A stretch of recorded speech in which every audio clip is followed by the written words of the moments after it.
വടക്കാഞ്ചേരിയിലെ beauty സിൽക്സിന്റെ ഏറ്റവും വലിയ ഷോറൂമിനൊപ്പം ആഘോഷങ്ങൾ വലുതാവുന്നു. വടക്കാഞ്ചേരിയിലെ ഏറ്റവും വലിയ വെഡിംഗ് സെന്ററായ ബ്യൂട്ടി സിൽക്സിനൊപ്പം ഷോപ്പിംഗ് ആഘോഷമാക്കാം. ഓരോ ഒരുക്കങ്ങളും ബ്യൂട്ടിക്കൊപ്പം.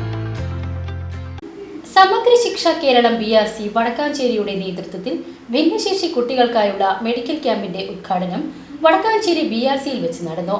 Vadakkanchery block panchayat president KV Nafeesa ഉദ്ഘാടനം നിർവഹിച്ചു. കഴിഞ്ഞ ദിവസം നിങ്ങളൊക്കെ TV കണ്ടു കാണും. പ്രസവിച്ചപ്പോൾ ആ കുട്ടീനെ നിങ്ങൾക്ക് കാണണോ, അതല്ല ആ കുട്ടിയെ എന്താണ് വേണ്ടതെന്ന് ചോദിച്ച ഡോക്ടർമാർ ആ കുട്ടിയെ നിങ്ങൾക്ക് കാണിച്ചു തരാൻ ഞങ്ങൾക്ക് ബുദ്ധിമുട്ടാണ് എന്ന് പറഞ്ഞ ഒരു വാർത്ത ഒരു പക്ഷേ നിങ്ങൾ TV കണ്ടു കാണും. ചാനലിൽ നല്ല ഭംഗിയുള്ള ഒരു പെൺകുട്ടി, ആ കുട്ടിയുടെ മുഖം കാണാൻ നല്ല ഭംഗിയുണ്ട്, പക്ഷേ കയ്യും കാലും ഒക്കെ ഡോക്ടർമാർക്ക് തന്നെ ആ കുട്ടിയെ കണ്ടപ്പോൾ വളരെ മാനസികമായി വിഷമം കൊണ്ടാണ് രക്ഷാകർത്താക്കൾ ചോദിച്ചത്.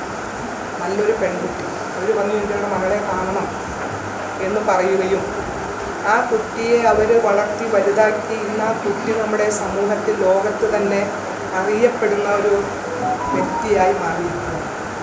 ആ കുട്ടി ഓരോ ചിത്രം വരയ്ക്കലും മറ്റു പല കാര്യങ്ങളും പാട്ടുപാടലും എല്ലാ രംഗത്തും കഴിവ് തെളിയിച്ചുകൊണ്ട് മിടുമിടുക്കിയായ ഒരു പെൺകുട്ടി നമ്മുടെ സമൂഹത്തിൽ ഇങ്ങനെയുള്ള വിഭാഗത്തെയൊക്കെ തന്നെ അവരെയൊക്കെ ആരും തന്നെ ഇങ്ങനെയുള്ള ഭിന്നശേഷിക്കാരായ കുട്ടികൾ വിഷമിക്കേണ്ട എന്ന താക്കീതുമായിക്കൊണ്ട് കുട്ടി മുന്നേറിയിരിക്കുന്നു.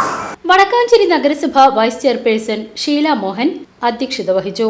Vadakkanchery BRC block project coordinator Jayaprabha CC പങ്കെടുത്ത് സംസാരിച്ചു.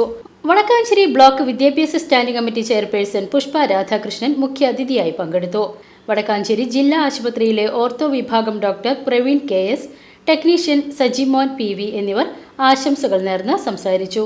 ക്യാമ്പിൽ കുട്ടികൾക്ക് ആവശ്യമായ സഹായ ഉപകരണങ്ങൾ നിർദ്ദേശിക്കുകയും ടെക്നീഷ്യൻ സജിമോൻ ആവശ്യമായ ഉപകരണങ്ങളുടെ അളവെടുക്കുകയും ചെയ്തു. 28 കുട്ടികൾ പങ്കെടുത്ത ക്യാമ്പിൽ 28 കുട്ടികളും ഉപകരണത്തിന് അർഹനായി. ചടങ്ങിൽ സ്പെഷ്യൽ എഡ്യൂക്കേറ്റർ ബെറ്റി PF സന്നിഹിതയായിരുന്നു. BCB news Vadakkanchery.